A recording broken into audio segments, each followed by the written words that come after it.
안녕하세요. 저는 외동아들 결혼을 준비시키던 엄마입니다. 좋은 날일 줄로만 알았던 아들의 결혼이 쑥대밭으로 마무리되었던 사연을 들려드리고자 해요. 아들이든 딸이든 자식을 시집장가 보내는 건 꽤나 걱정도 되고 긴장도 되잖아요. 그런 수많은 감정 중에서 단연 독보적인 마음은 우리 자식들이 좋은 배필 만나서 행복하길 바라는 마음이 아닐까 해요. 그런데 만약 내 새끼의 앞날이 벼랑 끝으로 내몰린 걸 부모가 직접 목격했을 때 다들 어떠실 것 같으세요? 제가 그랬네요. 지금 다시 생각해도 살 떨리는 그간의 경험. 지금부터 들려드릴게요. 저희 집안은 남들 사는 만큼 비슷하게 사는 형편입니다. 저는 남편이랑 함께 김치찌개 사업을 해서 먹고 살 만큼 지내왔어요.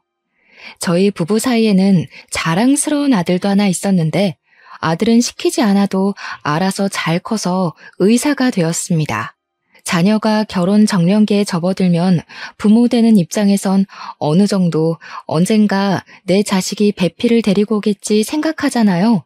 저희 아들이 일한 지 5년 만에 같은 병원에서 일하는 간호조무사와 눈이 맞았는지 둘이서 벌써 결혼을 약속했다고 말해주더라고요.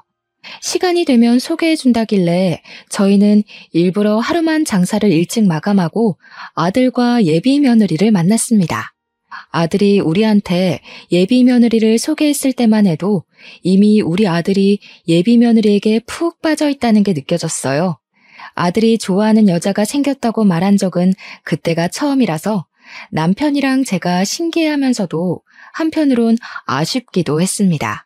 그래도 예비 며느리는 아들이 칭찬했던 것처럼 엄청 참하고 똑부러져 보였어요. 어른들이 좋아할 타입 같았고 일을 잘할 것처럼 보이기도 했죠. 게다가 대화를 하다 보니 집안 형편에 대해 좀 알게 되었는데 저희 집과 다르게 어마어마한 부자더라고요. 일단 예비 사돈네가 당시 30억짜리 아파트에 살고 있다고 했습니다. 그걸 듣자 예비 사돈 쪽에서 과연 우리 형편을 만족하실까 걱정이 되더라고요. 어쩌나? 우리는 아가씨네 집안처럼 그렇게 잘 살진 못하는데 아가씨 말 들어보니까 부모님이 꽤 부자인 것 같네요. 우리가 그쪽 형편에 맞게 혼수를 맞춰줄 수 있을지 모르겠어요. 부담 갖지 마세요, 어머님. 저희 부모님 정말 쿨하신 분이거든요. 그리고 제가 괜찮다고 하면 별도 따다 주실 분들이라 걱정 안 하셔도 돼요. 부담이 안 될 수가 있겠나요? 사랑은 둘이 하는 거라지만 결혼은 결국 집안 문제나 다름없는 거거든요. 집안 형편이 과하게 차이나면 분명 어딘가 문제가 생기기 마련이란 걸 보고 들은 게 많아서 걱정되었어요. 그래도 둘이 너무 좋다니까 저랑 남편이 딱히 거절하진 못했습니다. 아들을 실망시키기 싫었어요. 부모가 되어서 어쩌면 아들에게 해줄 수 있는 마지막 지원일지도 모르는데 마지막까지 아들이 원하는 삶을 선택해서 살 수 있도록 돕고 싶었습니다. 그렇게 아들의 결혼 준비는 쭉쭉 진행이 되었어요. 상견례 날짜는 꽤 빠르게 잡혔습니다.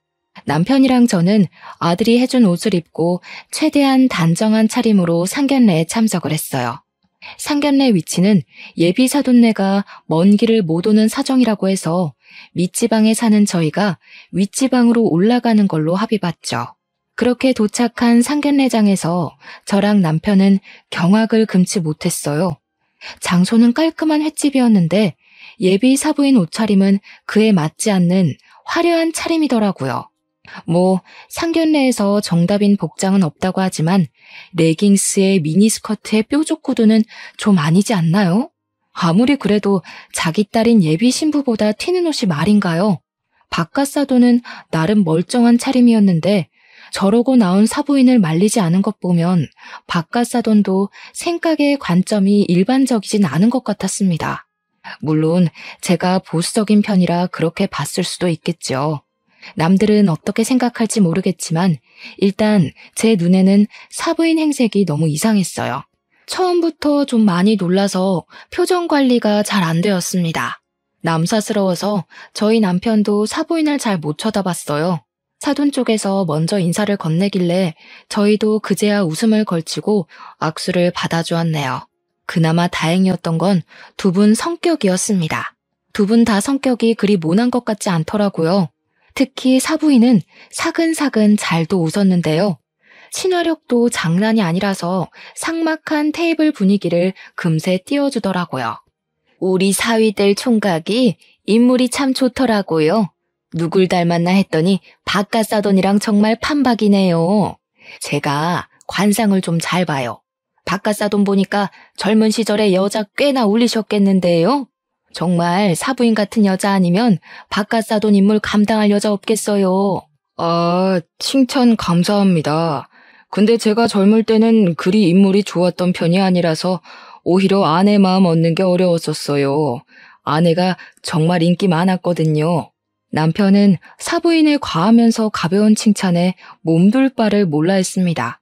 사부인 때문에 초면인데도 우리 사이의 분위기가 어색하진 않았어요. 하지만 시간이 갈수록 사부인 화법 때문에 희한하게 불쾌감이 생기더라고요. 저희가 이렇게 평범한 분들 만나는 건 오랜만이라서 그런지 마음도 굉장히 편하네요. 무슨 모임만 가면 정치인, 변호사, 검사 이런 사람들만 만나니까 늘 어깨가 경직되거든요. 근데 오늘은 완전 휴가 받은 기분이에요. 사부인은 대화 내내 약간 이런 식으로 얘기를 했습니다. 뭔가 우리 집안의 형편을 빙빙 둘러서 까는 느낌이라고 할까요? 그렇다고 저만 갖고 있는 의심 때문에 얼굴에 티를 낼 순 없었어요. 게다가 다들 사부인의 행실에 하하 웃기만 하니까 제가 더 나서서 주의를 줄 수도 없는 입장이었죠. 아무튼 상견례에서 대화를 하다 보면 당연히 혼수랑 예단비 얘기 나오지 않습니까? 저희도 당연한 순리를 거치려고 제가 한마디 먼저 언급을 했는데요. 제 말을 끊고 사부인이 먼저 흔쾌한 제안을 하더라고요. 그러지 말고 형편이 안 되신다고 들었는데 너무 무리하지 마셔요. 애들 결혼시키다가 허리끈 터지면 안 되잖아요. 그쪽 아들 몸만 보내주세요.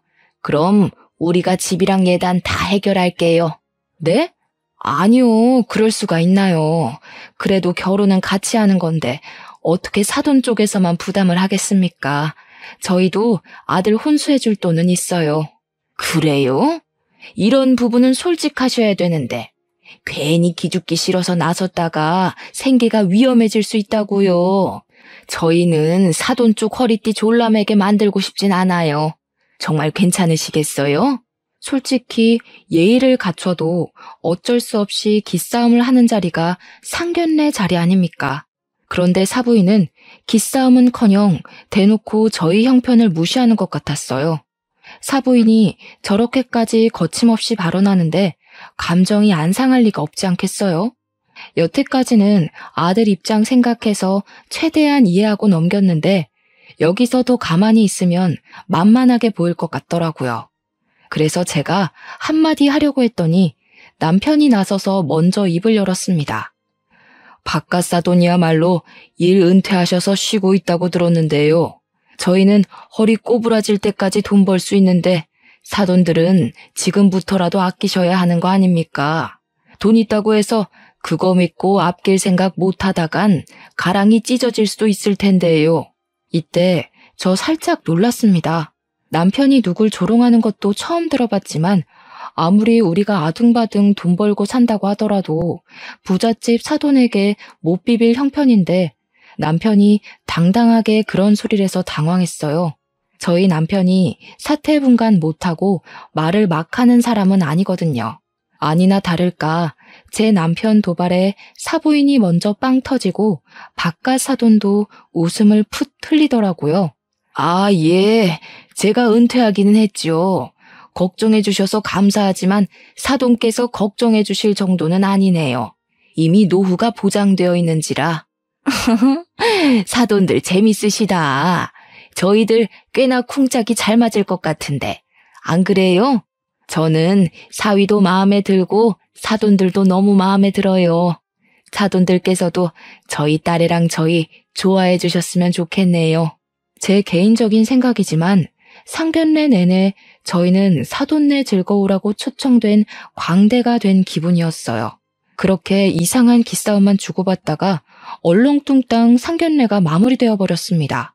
다시 지방으로 돌아가는 길이었는데 너무 기가 빨려서 잠만 잤네요.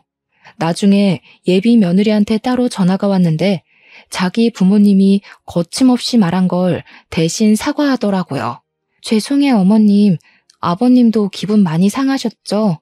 저희 부모님이 원래 필터링 없이 말씀하셔서 오해들 많이 하세요. 근데 진짜 절대 나쁜 뜻은 없었어요. 역시 제 기분 탓만은 아니었는지 예비 며느리도 사돈네 말투가 공격적이었단 걸 알았나 봅니다. 그래도 예비 며느리가 알고 사과하는 게 어딥니까? 또 사돈네가 직접적으로 싸움을 걸어온 건 아니라서 저는 예비 며느리 마음을 생각해 괜찮다고 하고 넘겼어요. 그런데 상견례가 끝나고 며칠 뒤 예상치 못한 문제가 발생해 버렸어요. 사부인이 갑자기 우리 식당 찾아와 웬 봉투 건네더라고요. 연락 없이 먼 길을 찾아온 것도 당황스러운데 인사 한마디 덜렁하고는 설명도 없이 봉투를 주길래 얼떨떨했어요. 이게 뭐냐고 물으면서 봉투를 열어봤더니 혼수 목록, 혼수 받을 사람 목록, 혼수 예산 구입비 등이 정리된 편지더라고요. 아들 몸만 보내는 거 싫다면서요. 저희가 집값으로 5억 할 테니 그쪽에서 2억 혼수해 주세요. 얼굴 보고 말하는 게 예일 것 같아서 장장 5시간을 달려왔네요. 이 동네 무슨 차가 이렇게 막히는지 차 더 막히기 전에 다시 올라가야 되거든요. 어떻게? 2억 괜찮겠어요? 2억 소리를 듣고 순간 머리를 한 대 맞은 것 마냥 얼떨떨했어요. 우리 집 형편에 2억은 아주 빠듯한 돈이었습니다.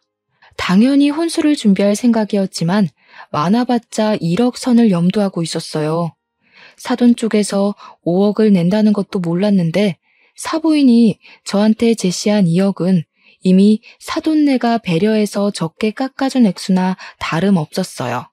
그래서 더 깎을 엄두를 못 냈습니다. 대답을 재촉하는 사부인에게 아무런 답변을 못 주고 있었어요. 왜요? 2억은 어려우세요? 그래도 애들이 5억 정도 되는 신혼집을 구해야지. 저는 제 딸이 어렵게 사는 거 원치 않아요. 2억 안 되실 것 같으면 저희가 알아서 다 하고요. 2억은 힘들었지만 그렇다고 우리 아들을 사돈네 집에 팔아넘기듯 몸만 보내고 싶지 않았습니다. 누가 그러더라고요.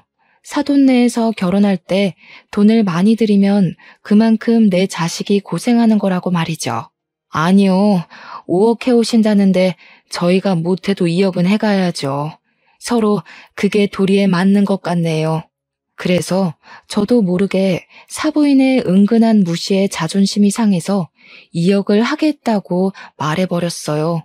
사부인은 만족스럽게 고개를 끄덕이곤 물 한 잔 받아먹고서 돌아갔습니다. 사부인 배웅해주고 다시 가게로 들어오니까 그제야 후회가 되었어요. 내가 무슨 짓을 저지른 건지 싶더라고요. 저는 사부인 있을 때는 잘 못 읽어봤던 봉투를 다시 읽어봤습니다. 애들 신혼집에 쓸 가구 목록이 쭉 있었고 끄트머리엔 사부인에게 줄 명품 가방도 목록에 있었습니다. 결국 엎질러진 물이니 저는 남편한테 이 사실을 얘기했어요. 남편이 잠자코 듣고 있다가 잘했다고 하더라고요. 미안해요. 부담이 되면 지금이라도 내가 그 여자한테 전화해서 정정할게요. 아무리 자존심 상해도 돈으로 자부심 부리면 안 되는 건데 내가 실수했어요. 남 주는 돈도 아니고 우리 아들 잘 살라고 해주는 돈인데 아깝진 않아. 돈이야 또 벌면 되는 거잖아. 노후에 아무것도 안 하고 쉬어서 뭐 하겠어. 일이라도 해야지. 저랑 남편은 결국 가게를 담보로 2억을 대출받기로 결정했습니다. 이 사실을 알면 아들이 걱정할까봐 아들한테는 말을 못했어요. 그리고 한날 저는 혼자서 백화점에 들러 명품관을 찾았습니다. 사부인이 구체적으로 적어줬던 가방을 찾아서 구매했어요. 무슨 가방이 250만 원이나 하는 건지 깜짝 놀랐습니다. 역시 돈 많은 집은 가방조차도 함부로 들지 않는구나 싶으면서도 같은 여자인데 너무 다른 삶을 살고 있는 것 같아 한편으론 부럽기도 했어요. 저는 구매한 가방을 사부인한테 전달하려고 아들을 통해서 줬습니다. 다음날 사부인한테서 전화가 왔는데 고맙다는 인사일 줄 알고 마음 편히 받았어요. 네, 사부인. 어제 사위 통해서 가방 잘 받았어요. 그런데 좀 문제가 생겨서요. 이 가방 말고 다른 가방을 받고 싶은데요. 예상치 못했던 반응이라서 저는 전화를 받고도 네네? 거리기만 했습니다. 아니, 제 친구들이 하도 성화를 부리더라고요. 하나이는 귀한 딸 보내면서 고작 250만 원짜리 가방 받냐고요. 저 모임 가서 얘기했다가 바보 됐잖아요. 제가 문자로 링크 보내놨으니까 그 가방으로 좀 부탁해요. 이 가방은 사위 통해서 다시 돌려드릴게요. 사부인은 친구 말을 듣고 더 비싼 브랜드의 가방으로 의견을 바꾸었습니다. 사부인이 다시 보내준 다른 가방은 무려 500만 원짜리였어요. 똥개 훈련시키는 것도 아니고 이랬다 저랬다 하는 사부인의 태도가 또 무례하게 느껴져서 화가 났지만 이걸 뭐라고 할 수도 없었던 게 사돈네에서 5억을 해온다고 한 이유도 있었고 또 사부인이 2억 혼수비에 맞춰서 요구하고 있는 거라 따지지도 못했어요. 결국 저는 가방을 바꿔주었습니다. 환불하고 다른 가방 다시 사는 건 아들이 직접 해줬어요. 근데 그것 때문에 아들이 뭔가를 눈치챈 건지 저한테 따로 찾아와서 묻더라고요. 엄마, 혹시 처가 쪽 때문에 곤란한 일 있어? 나한테 숨기는 거 있어 보여서 갈수록 엄마 표정이 안 좋아 보여. 혼수비 때문에 그러는 거야? 2억 한다고 들었는데 돈이 어디서 나서 그렇게 큰 돈을 하겠다고 했어? 어? 아들이 걱정할 문제 아니야. 아들 결혼한다고 하니까 가끔씩 아쉬워서 그런 거지 뭐. 사돈네랑 아무 문제 없으니까 걱정 말고 결혼 준비에만 신경 써. 아들한테는 도무지 고민을 털어놓을 수가 없었어요. 어차피 저희가 혼수로 2억을 해주기로 했고 사부인은 2억 선 안에서 물건을 요구하는 거니까 욕을 할 수도 없는 노릇이었죠. 그런데 말입니다. 제가 잘 몰라서 그러는데요. 원래 애들 결혼 준비시킬 때 사돈끼리 마주하는 경우가 많나요? 제 주변에는 그렇지 않다고 하는데 이상하게 저희 집은 사돈네랑 자꾸 얽히게 되더라고요. 사돈네가 귀한 딸 보내는 게 많이 아까운 건지 또 한 번 먼 길을 찾아온 적이 있었어요. 그날은 정말 해도 해도 너무한 얘기를 들었는데요. 어느 날 갑자기 우리 식당을 또 찾아온 사부인이 자기 딸 꾸민비 안 주냐고 하는 겁니다. 저 당시 꾸민비가 뭔지 몰랐거든요. 그날 사부인이 얘기하는 거 듣고 처음 알았습니다. 어머, 신부한테 꾸민비는 당연히 줘야죠. 저희가 5억이나 해주니까 그쪽에서 1억은 더 얹어주세요. 우리 딸도 명색에 시집 가는 건데 시부모한테 예쁨 받는다고 자랑할 수 있어야죠. 다른 며느리들 다 받는 꾸민비 우리 애만 안 받으면 체면이 서겠어요? 꾸민비가 사돈네 자식에게 사고 싶은 거 사입고 치장하라고 주는 돈이라고 하대요. 근데 그건 신부만 받을 수 있는 게 아니고 신랑도 받을 수 있는 거더라고요. 그깟 꾸민비 때문에 1억을 더해달라는 사부인 말에 저는 소신껏 얘기를 하였습니다. 죄송하네요. 그만한 돈을 해줄 여력도 안 되고 더 대출받지도 못해서 꾸민비는 어려울 것 같아요. 그냥 서로 안 해주는 걸로 퉁치죠. 역시 돈줄 달리는 게 이렇게 금방 눈에 보여서 아쉽네요. 이래서 제가 딸한테 수준 차이 나는 사돈은 질색이라고 얘기를 했었거든요. 사위가 의사 아니었으면 구린내가 진동하는 이런 곳에 저희 딸 안 보냈을 거예요. 저 순간 잘못 들은 줄 알았습니다. 그간 사부인이 말투는 좀 경박했어도 사람을 대놓고 깎아내리진 않았거든요. 그런데 제가 1억 꾸민비 못 주겠다고 하자마자 돌변해서는 저희 집안이랑 제 아들을 깎아내리기 시작하는데 딱 알겠더라고요. 사부인이 원래 이렇게 무례한 사람이기에 그런 경박한 소리를 가진 거란 걸 말이죠. 사부인 아들, 고집 너무 세더라고요. 근성이 얼마나 끈질긴지. 역시 가난뱅이 집안에서 태어난 것들이 쓸데없이 끈기가 좋아요. 자기 주제를 알고 여자를 골라야지. 어디서 밤밑을 구르던 놈이 머리 위에서 놀던 여자를 눈독 들이는지 모르겠더라니까요.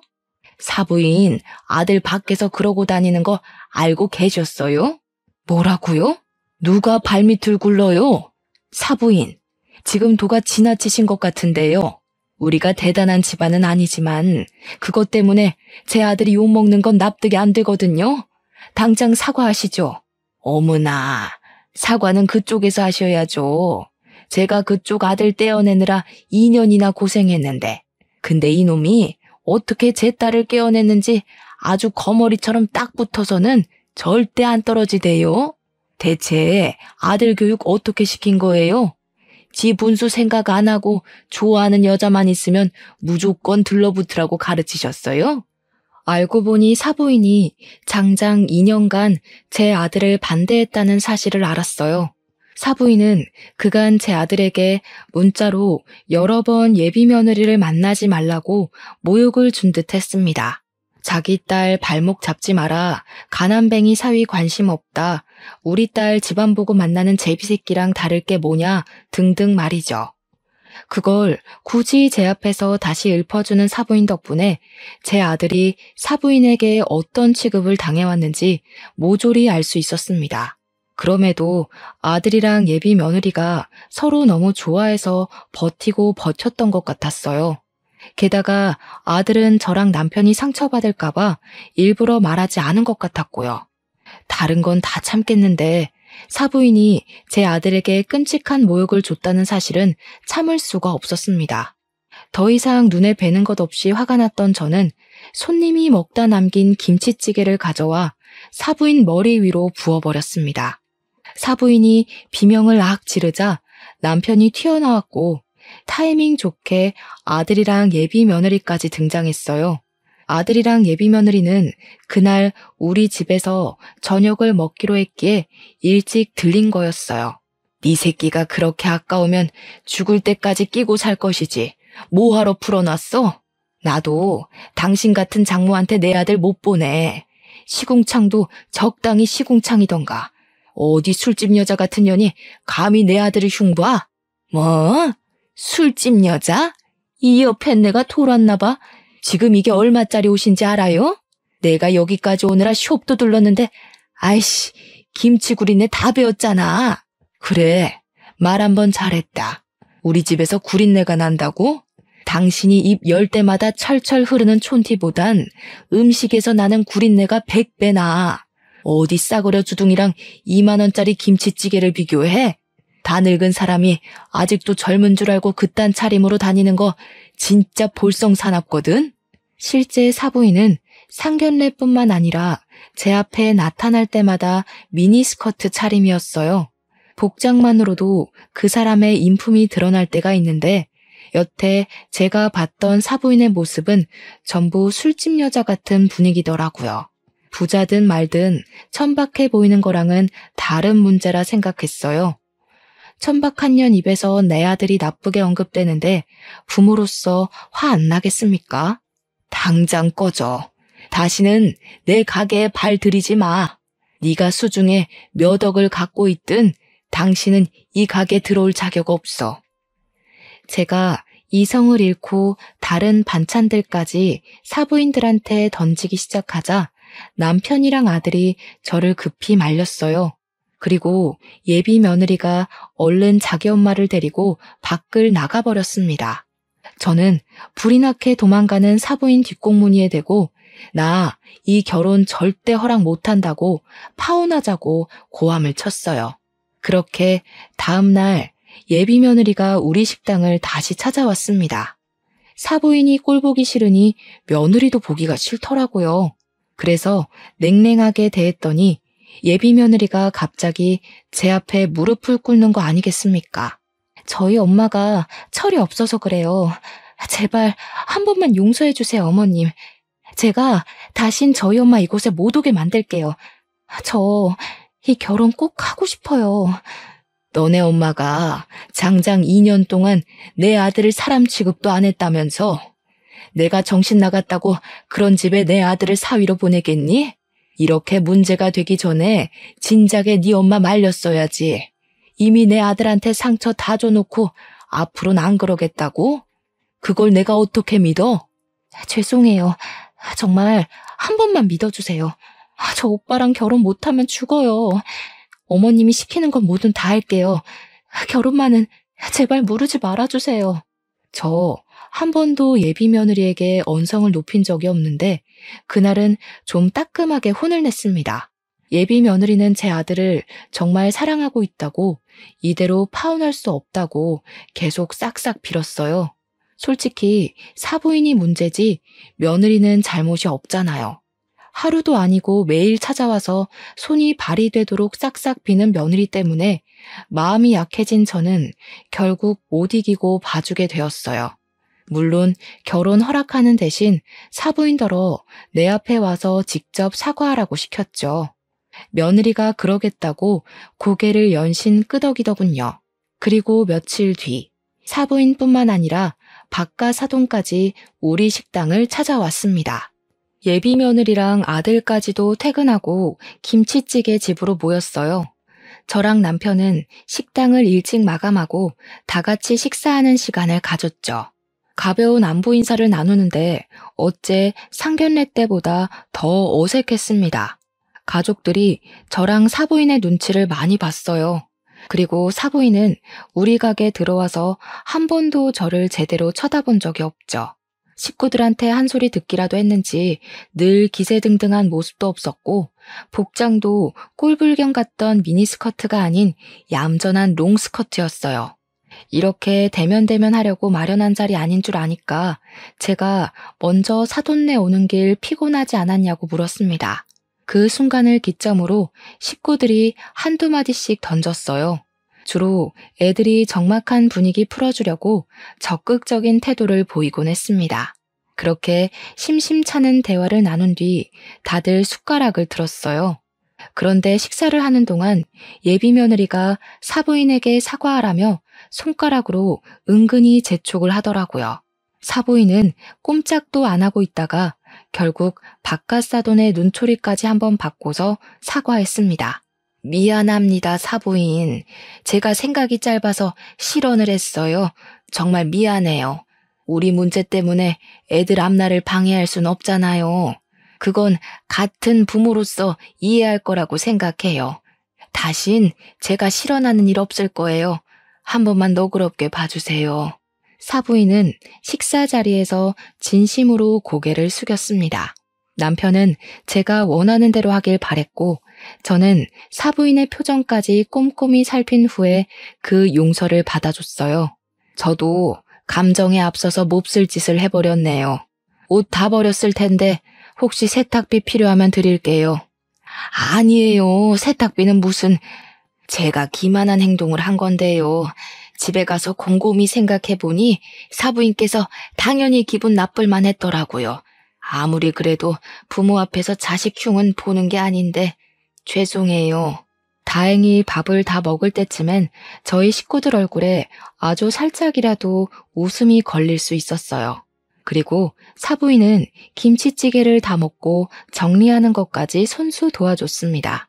그래서 어떻게 저떻게 잘 풀어서 헤어질 수 있었죠. 덕분에 애들 파혼 고비는 넘어갔네요. 그러나 결국 이 결혼은 안 되고 말 운명이었나 봅니다. 사부인과 저의 문제만 해결되면 애들이 결혼하는데 아무런 문제가 없다고 생각했던 게 오산이었어요. 결혼식 당일이었습니다. 신부 측 하객에 넥타이 부대가 엄청나게 쏟아져 들어오는 듯 채워졌어요. 다 바깥 사돈이 직장 은퇴하기 전 인맥이라 하대요. 바깥 사돈은 은퇴를 했는데도 지인이 어마어마하더라고요. 근데 저희는 사업을 하는 사람치곤 상대적으로 하객이 적었어요. 그 모습 때문에 오히려 일을 하고 있는 남편이 바깥 사돈한테 살짝 기가 죽은 듯 했습니다. 잘 사는 집안인데 저 정도 인맥은 당연한 거죠. 너무 속상해하지 마요. 우리도 좌석은 다 찾는걸요. 괜히 아들한테 미안해서 그러지. 나도 직장을 다닐 걸 그랬나 봐. 끝까지 아들한테 든든한 아빠가 돼주고 싶었는데 좀 아쉽네. 남편은 한참 인사 오는 신부 측을 힐끔 보더니 끝내 자리를 지키지 못하고 잠깐 화장실 다녀온다며 자리를 비웠습니다. 아들도 남편의 처진 어깨를 보곤 괜히 마음에 걸려서 걱정했지만 하객들 때문에 인사한다고 자리를 뜨진 못했어요. 그렇게 한 10분 지났을 겁니다. 아들이 신부 한번 보고 오겠다고 자리를 떴고 저는 혼주석을 안내받아 그곳에 가서 앉았어요. 그런데 저 말고는 혼주석이 전부 공석이더라고요. 아직 시간이 좀 남았으니 그렇겠지 생각했는데 시간이 촉박해져 와도 혼주석엔 여전히 저만 있었습니다. 무슨 일이 있나 싶어서 직원들에게 물어보려고 손짓을 하는데 직원들이 갑자기 분주하게 움직이면서 어디론가 뛰어가는 겁니다. 그리고 금세 산만해진 하객 측에서는 싸운다! 라고 웅성대는 소리가 나기 시작했어요. 싸운다는 말에 놀라서 저도 뛰어나갔습니다. 신부 대기실 앞이 엄청 복잡하더라고요. 저는 그런 인파를 뚫고 들어갔다가 충격적인 장면을 보았어요. 제 아들은 울고 있었고 아들 앞으로 사돈들과 며느리까지 무릎을 꿇고 앉아서 빌고 있는 거 아니겠어요? 남편은 어딜 간 건지 보이지 않았습니다. 그 장면을 보고 안 놀랄 사람 어디 있겠습니까? 정말 깜짝 놀라서 급히 아들 곁으로 갔더니 사부인이 아들 다리를 붙잡으며 살려달라고 하는 걸 들었어요. 제가 나타나자 사부인이 갑자기 제 다리를 잡으며 넙죽 엎드리더라고요. 사부인, 다 우리 잘못이니까 제발 이 결혼은 취소하지 말아줘요. 저희가 다 잘못했어요. 평생 사돈 내 빚 갚으면서 살게요. 제발 우리 딸 인생만 안 망치게 해주세요. 무슨 소린지 몰라서 저는 그저 멀뚱히 서 있기만 했습니다. 그러자 아들이 제게 종이 사진을 보여주더라고요. 그 사진 안에는 죄수복을 입고 있는 사부인과 유흥업소 사장 일을 하고 있는 바깥 사돈의 모습이 담겨 있었어요. 말도 안 되는 사진을 보면서 이게 어떻게 된 거냐고 아들한테 물었더니 사부인이 원래 업소녀인데 손님에게 사기쳐서 돈 타먹는 걸로 모자라 같은 업소녀들에게도 사기를 쳐서 깜빵을 다녀온 전적이 있다대요. 사부인 때문에 사업장 망해서 빚쟁이가 된 사장은 사부인이 출소할 때까지 기다렸다가 목숨까지 위협하면서 사부인한테 돈 갚으라 협박을 했대요. 근데 사부인은 죗값 치르고 왔는데도 정신 못 차리고 또 사기칠 계획을 했다는 겁니다. 사부인이 사장에게 돈 왕창 벌게 해주겠다고 꼬시고 그 이후론 바깥 사돈이랑 같이 협력해서 쌍으로 사기를 쳤다더라고요. 그렇게 세트로 살아오는 동안에 생긴 아이가 바로 예비 며느리라고 하더군요. 당시 생각지도 못한 아이가 생기자 사돈들은 아이를 버릴까 하다가 아이까지 사기에 이용하기로 했고 며느리는 자라면서 다양한 용도로 부부 사기단의 도구로 사용되었다는 겁니다. 며느리가 성인이 되고 나서는 사위될 사람을 건져서 돈을 빼먹으려고 했다네요. 그 사위로 두 번째 지목된 남자가 바로 우리 아들이었어요. 우리 아들이 그 미끼에 걸려든 거였죠.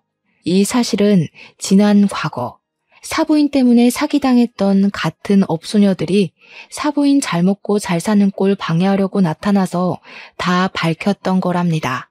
그러니까 여태 사돈네가 저희 앞에서 떵떵거리고 비웃었던 모든 모습들이 거짓이라는 거예요. 기가 막혔던 저는 제 다리를 붙잡고 있는 사부인을 냅다 차버렸어요. 그럼 그지 새끼들이란 거잖아. 술집년같이 생겼다 했더니 진짜 술집년이었어요? 가진 것도 없으면서 어떻게 그런 배짱을 가질 수가 있어요? 우리 집 돈 훔쳐간 걸로 모자라 우리 시간도 진심도 다 기만하신 거네요. 잘 됐네. 이번엔 초범이 아니라서 깜빵밥 길게 먹을 수 있겠어요. 아니에요, 사부인. 저희 이번 결혼하면 나쁜 짓 다 청산하기로 했다고요. 모르는 사람들 말 믿지 말고 저희 말을 믿어주셔야죠. 그쪽들 과거 잘못 청산하라고 내 아들 결혼시키는 거 아니거든요. 그러고 보니 당신네 딸도 참 웃기네요. 다 알면서 어쩜 그렇게 내 아들 사랑한다고 잘도 질질 짰을까. 부모한테 배운 게 사기치는 것밖에 없어서 몸에 배웠나 보죠? 새파랗게 어린 년이 벌써부터 지 무덤 팔짓이나 하고 말이야. 나 원참 어이가 없어서. 어머님, 저는 모르는 일이에요. 저는 정말 오빠 사랑했어요. 엄마 아빠가 사기친 거지 저랑은 관련 없는 일이라고요. 끝까지 자기 잘못을 부정하는 예비 며느리의 태도가 저를 더 화나게 했습니다.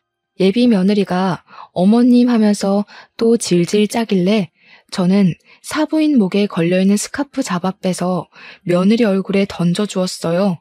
딸 인생 망치지 말라고요? 지금 딸 인생을 누구한테 맡기는 거예요? 딸 인생 살리고 싶으면 자식을 낳는 순간 정신 차리고 똑바로 살았어야지. 앞으로 그쪽 내 딸이 불행한 건 전부 당신들 탓인 거야. 나도 내 아들 인생 살리려고 쓰레기 거르는 거니까 당장 꺼져. 사돈들은 이 상황을 돌이킬 수 있을 거라 생각을 하는 건지 계속해서 사과만 했습니다. 이렇게 소란스러운 와중에도 남편은 어디 간 건지 도통 모습을 안 드러냈어요. 저라도 아들을 지키고자 아들을 데리고 신부 대기실을 나왔습니다. 그러자 남편이 경찰과 함께 엘리베이터에서 내리더라고요. 저희 뒤따라 나온 사돈들에게 삿대질을 하면서 경찰더러 저 사기꾼들 잡아달라고 부탁하고 있었어요. 내가 진짜 설마 했다. 그런데 하객 고용으로 인맥 속인 걸로 모자라 집까지 사기를 쳤어? 경찰 선생님, 저놈들 저거 한두 번 해본 솜씨 아닐 거예요. 당장 저 사기꾼들 잡아가 주세요. 경찰들은 막 도망치려는 사돈들과 며느리를 붙잡았어요. 저랑 아들은 남편에게 상황을 물었습니다. 그랬더니 남편이 하객 받다 말고 화장실을 갔을 때 무슨 얘기를 들었다고 하더라고요. 신부 측에서 넥타이 부대 전체를 하객 아르바이트로 고용했는데 고용하게 된 이유가 바깥 사돈이 우리 남편 번듯한 사업하고 있는 거에 기죽지 않으려고 되레 우리 남편 길을 꺾어주고 싶어서 그랬다네요. 그 사담을 듣고 바깥 사돈의 신원이 의심스러웠던 남편은 아는 지인 부동산에 개인적으로 전화해서 사돈이 산다는 아파트 주인이 누군지 알려달라고 부탁했다 했습니다. 아파트를 바로 알아본 것은 사돈들이 뭐만 하면 아파트 자랑을 그렇게 했었거든요. 그 아파트가 워낙 유명해서 사돈네 동네에선 그 아파트 이름 대면 부자라는 게 증명이 되는 셈이라더라고요. 그래서 남편이 가장 먼저 부동산을 알아봤던 겁니다. 남편 지인은 아는 사람 부동산을 건너 2달이 넘긴 부동산을 연결하여 집주인을 알아봐줬어요. 황당하게도 사돈네가 산다는 아파트엔 집주인이 따로 있었습니다. 그리고 거기 새들어 살고 있는 사람들이 사돈네였어요. 그러니까 이런 거죠. 사돈네는 우리한테 집안 재력을 속이기 위해 단기로 이사를 했던 겁니다. 아들이 자기 처가에 인사 간다고 한번 들어가 봤다던 그 30억짜리 아파트는 그들이 빚을 내서 보증금 3억에 월세 400만 원으로 들어가 있던 거였어요. 심지어 빚을 낸 것도 다 사채라네요. 일부는 우리한테 돈을 빼내서 갚았다더군요. 그리고 나머지 빚은 애들 결혼시킨 뒤에 저랑 남편의 자존심을 좀 더 긁어서 계속 돈을 빼낼 작정을 했던 겁니다. 너무 기가 막혀서 저는 경찰들이 연행해 가는 그들 앞길을 막았어요. 그리곤 불쌍한 척하는 사부인의 얼굴을 한 대 때려줬습니다. 하고 사는 꼴이 정말 치가 떨리게 한심하네요. 깜빵 가서 되도록 오랫동안 안 나왔으면 좋겠어요. 딸 생각 조금이라도 한다면 제발 싸구려짓 좀 그만하고 정신 차리세요. 사부인은 이미 경찰이 등장한 이상 저에게 사과할 필요를 못 느낀 건지 제게 덤비려고 몸부림을 쳐댔어요. 경찰이 잡고 있지 않았다면 그 기다란 손톱 때문에 얼굴에 상처가 생겼을 겁니다. 결국 감당 안 되는 몸부림 때문에 경찰들이 사부인을 끌고 가버렸어요. 바깥 사돈은 쪽팔린 줄 아는 건지 아무 말도 못하고 묵묵히 끌려갔습니다. 그런데 예비 며느리가 또 끈질기더라고요. 저랑 남편이 사돈들을 보내버리는 동안 예비 며느리는 제 아들에게 매달려 애원하고 있었어요. 오빠, 내 진심 오빠가 제일 가까이서 봤잖아. 내가 정말 연기하는 것 같았어? 오빠한테 보여준 내 마음 다 진심이야. 엄마 아빠는 진짜 나랑 상관없다니까. 그러니까 무섭다는 거야. 내 눈엔 네가 의심할 곳 없는 좋은 여자로 보였는데 나 만나기 전에 다른 남자 꼬드겨서 돈 빼먹었다면서 나한테 똑같은 수법으로 접근한 거 아니야? 그런데 나한텐 진심이라고? 네 낯짝을 다 알아버렸는데 내가 널 어떻게 데리고 사냐? 그러지 마. 도대체 어떻게 하면 믿어줄 건데? 전에 실수한 건 철이 없어서 그랬던 거야. 그때랑 지금은 내 마음이 완전히 다르다고. 예비 며느리가 처절하게 아들을 붙잡고 우는데도 그런 며느리를 보는 아들의 시선은 이미 싸늘했습니다. 아들은 곧 며느리 목에 걸린 목걸이를 사정없이 잡아 뺐어요. 그 목걸이도 분명 우리 집에서 해준 혼수비에서 해먹었을 거거든요. 너 같은 싸구려한텐 명품 목걸이가 안 어울린다. 너한테 놀 하나 줄 생각 없으니까 징역 살고 나오면 다른 놈 노려. 네 부모나 너나 다시 한 번 더 우리 가족 눈에 띄면 2배, 3배로 갚아줄 테니까 각오하고. 아들이 그대로 돌아서자 경찰이 알아서 예비 며느리를 잡아갔어요. 실내에서 쩌렁쩌렁 울리는 예비 며느리 목소리 때문에 다른 하객들까지 인상을 찌푸렸습니다. 그렇게 잡혀간 그 사람들은 전적까지 곱빼기로 쳐서 사귀제 형벌을 받게 되었어요. 부디 그 안에서 오래오래 살길 바랄 뿐입니다. 저희는 일상을 회복했어요. 물론 겉으로는 그렇죠.